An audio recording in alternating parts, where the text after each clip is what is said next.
everyone and welcome back to my channel. If you're new here, then I talk all about blogging and freelance life, but also life with Crohn's disease and gluten-free and all sorts of other topics. Today I'm going to do a big blogging Q&A, so I've got lots of questions in front of me. I'm just going to sit in the garden, keep it nice and simple, read them off the iPad. I'm going to try and break down in the description bar below each question because some have come from new bloggers and some have come from more experienced bloggers, so you don't want to have to sit through everything. So just look at the description bar to see what questions you want to watch, and hopefully I'll match it up with the time. Start off with a nice and easy question. Pam from my Facebook group Chronic Illness Bloggers asks, what's the one mistake that bloggers tend to make when they're kind of getting started? And I would say what bloggers do a lot of is kind of participating so much in the sharing of things that they don't actually think about whether their content is shareable or useful.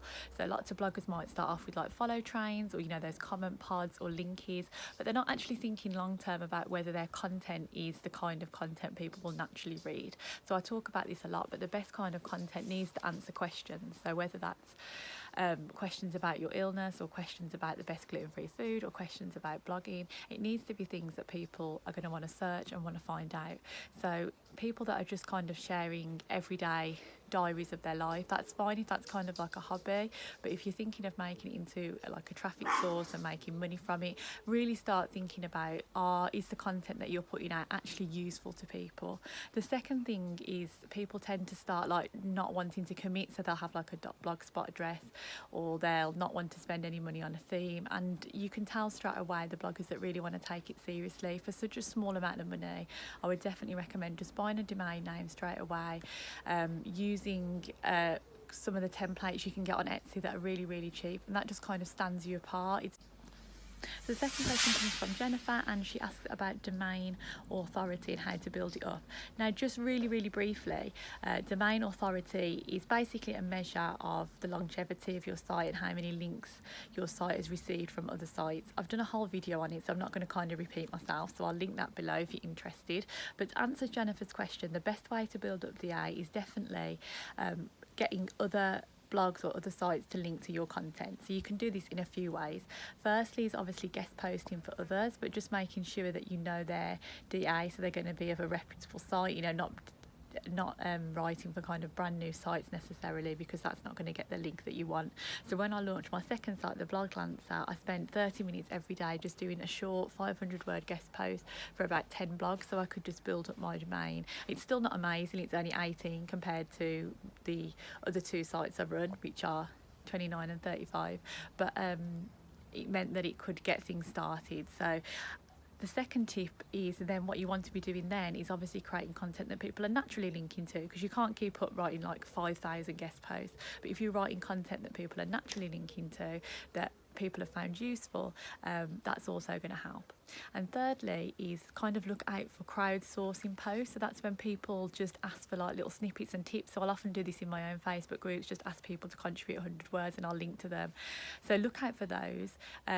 Perhaps consider offering your own to other bloggers to kind of swap comments, swap links, swap guest posts with each other. And then my final tip is interlinking. So many bloggers don't do this, I've no idea why. It's just within your post interlinking. So for example, if I'm writing a gluten-free recipe, I might say, you might have read my other gluten-free recipe last week, and I'll hyperlink that text. I also put at the bottom of the blog post, if you've enjoyed this, consider reading these articles, and I'll list 1, 2 and 3. So you should be trying to interlink maybe 5 or 6 times naturally in a post to your own content, so you're constantly kind of building links that way. I hope that's helpful. The big thing that can help your DA really boost as well is if kind of like a really authoritative site mentions you. So that's why sometimes it's good to like look out for any journalists looking for little comments from people, because if they can mention your blog as well, then obviously that's going to be really helpful. So Carol asked about how to increase your loading speed. That's a really good question. If you haven't already, I would recommend Google Page Insights to go on and just see how quick your page is loading. Now, about 6 months ago, my page was loading really slowly. Well, the first thing I did was trying to reduce the image sizes, because I use a lot of images on my blog. So you can use a tool called Smush, I think, that really decompresses your image sizes, which will really help. So then I used a free trial of something called WPMUDEV, and that was like a developer tool. It was really, really useful. It looks at your SEO, it looks at your page loading speed and all other sorts of things. And it was free for 30 days, and then it was something like $40 a month. And I think I kept it for a month or so afterwards, but I just wasn't looking at it. I wasn't spending the time. But that comes with that Smush Pro in particular, so you can decompress all your images. So that really, really helped me. It's about the most affordable way to back up your site. The package I mentioned earlier about the paging sites, MPMU Dev, also has a tool. So for a few months I used that backup tool. But actually my hosting, I'm now with Lyrical Hosting, and they back up your site. It's really, really easy to access. So most of the time you can back up your site through your host, and you shouldn't necessarily need to pay anybody else. Question about how to measure your traffic, and I thought that seemed an obvious question, but then it reminded me that actually with the blog outreach work that I do, a lot of the time I'll ask for traffic and some bloggers won't know how to access that. It's worth noting that WordPress traffic counters and Blogger traffic counters are not very reliable, so you might think that actually your stats are different than they are. So I would always recommend using Google Analytics. So what you might want to do is, if you can't use Google Analytics, you might want to, when you're looking at your stats, maybe discount entries from random countries. So often if you're getting like an influx of traffic from Russia or Turkey, that might suggest that it's like spam bots who are kind of coming to your site. Not to say that traffic can't be genuine, but just be conscious of kind of any traffic spikes from kind of countries that you're not having a target audience. So Natalie asks about how I go about finding contact details for those I want to pitch to. So to do that, the way I use to find the contact details are a few different ways. One is sometimes listed on their website under like marketing or press, or sometimes I'll have a separate section for bloggers.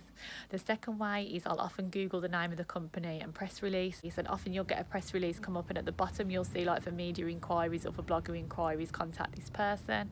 So that can be really helpful. Other times I'll just reach out via Twitter and ask who the best person to talk to is. Now, those are the three main ways that I really find people's contact details. I've done loads of posts about pitching to brands and kind of what to say, so I'll just link those below. I won't kind of reinvent the wheel, but mainly just it's about introducing yourself, what you can offer, being specific about the benefits of you as a blogger, and then kind of what you're looking for in return, and just being really, really clear about that. Natalie asks about like if there's specific times to share on social media. Are there really better times to post? I think it really depends on your audience. So for example, Pinterest, I was often pinning just when I had the chance in like the middle of the day or the evening. But when I subscribed to Tailwind, which is kind of like an automated system, I realised that a lot of my Pinterest audience was coming from America, so it would actually set pins to go out at like midnight or 2 o'clock in the morning. So that was really, really helpful. Similarly, things like depending on your niche. So for example, if your audience is like stay-at-home moms, they're going to be maybe up at like 6 o'clock and kind of scrolling through their phone when they're trying to kind of having a few minutes peace before the kids wake up, while a commuter is going to be maybe looking at 8 o'clock on their way to work. So it's worth thinking about your audience. Okay, so another question I have from my Facebook group is Fiona, who asked about setting rates.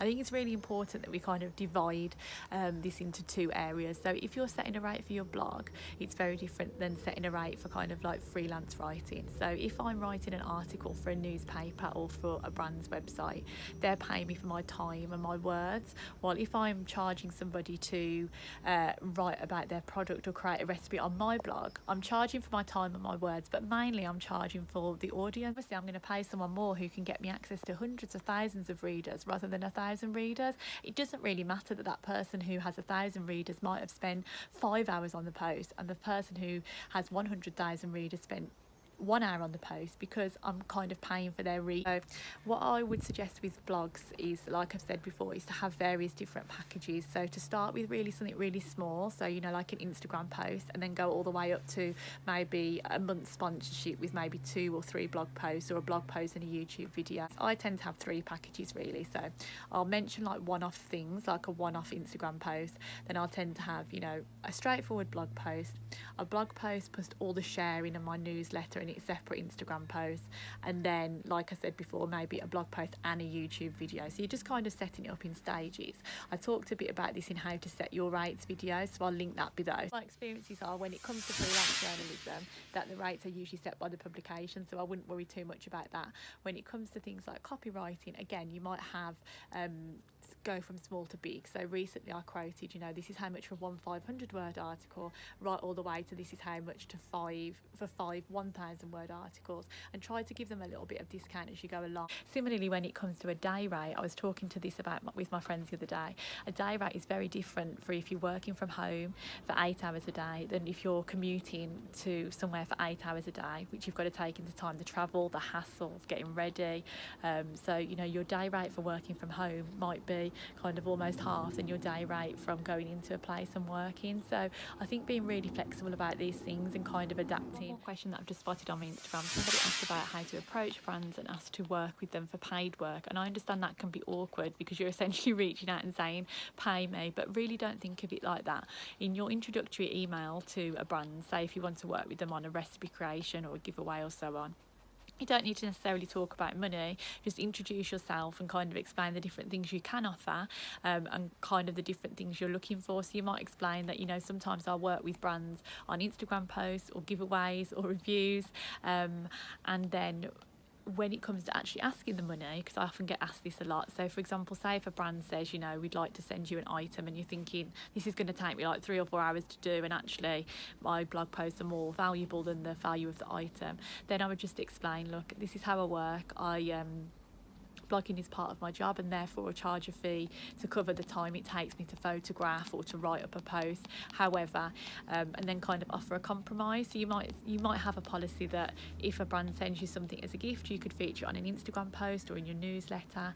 You might decide that you could feature it in a roundup post. Not necessarily about asking brands for money, it's about working out strategies that work for you and the brand. So if you have in your head that you can offer this and this on a gifting basis, but you require payment for a full blog post or a full YouTube video, then you're just explaining that to the brand and you're giving them options, so then they can consult and say, okay, well, we've got some budget or we haven't got some budget.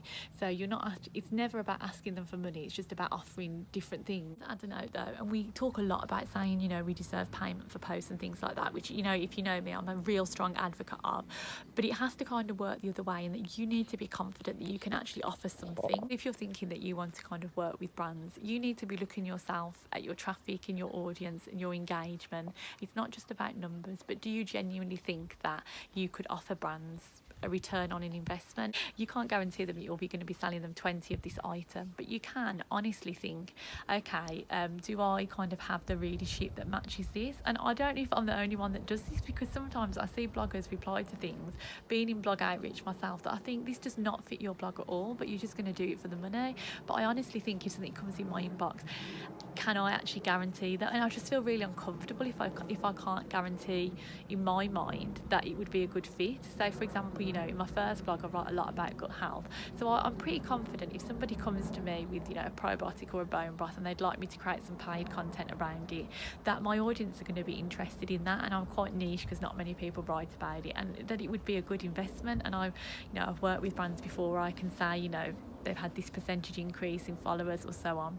If someone comes to me with something a little bit random, but maybe I'm interested to try, I might actually just swerve them down the gifting route rather than the paid route, because I think I'm interested in trying it. It would be a good post. I do feel that it would be interesting, but do I necessarily feel that I'm confident enough to kind of do I necessarily feel that I've got the readership to kind of pull off what they're hoping for? Does that make sense? And I don't want to be judgmental about people who do take that work on, but it's just something to think about. Like people who are saying how can I get brands to pay me? The first question should be how can I show brands that I'm worth being paid? And if your traffic is small, invest your energies in a month for just actually building up that readership. And I've got loads of blog posts on growing traffic that I'll link below. Invest your energies on that first rather than kind of jumping straight to kind of paid work. I think to have the longevity and to kind of work with people over and over again, you've got to have that question in your mind, what can you do for brands? And I think a lot of the questions that people have asked, that kind of underpins it all, what can you offer rather than kind of what you want. Anyway, I hope those questions are helpful. I think I've covered as many as I can. I'm going to link to some useful resources below. I also have an ebook about growing your blog, which might be useful as well. A quick mention to my sponsor this month, PayZap, who are an amazing service who are all about helping you chase unpaid invoices. So if you've got an invoice that you can't get hold of the brand, you've been waiting and waiting, or you've got an invoice that you just need paying quickly, they can really help. So I'm going to link to their information below as well. But otherwise, hit subscribe, keep reading the blog, and let me know if you have any questions, and I'll be back next time.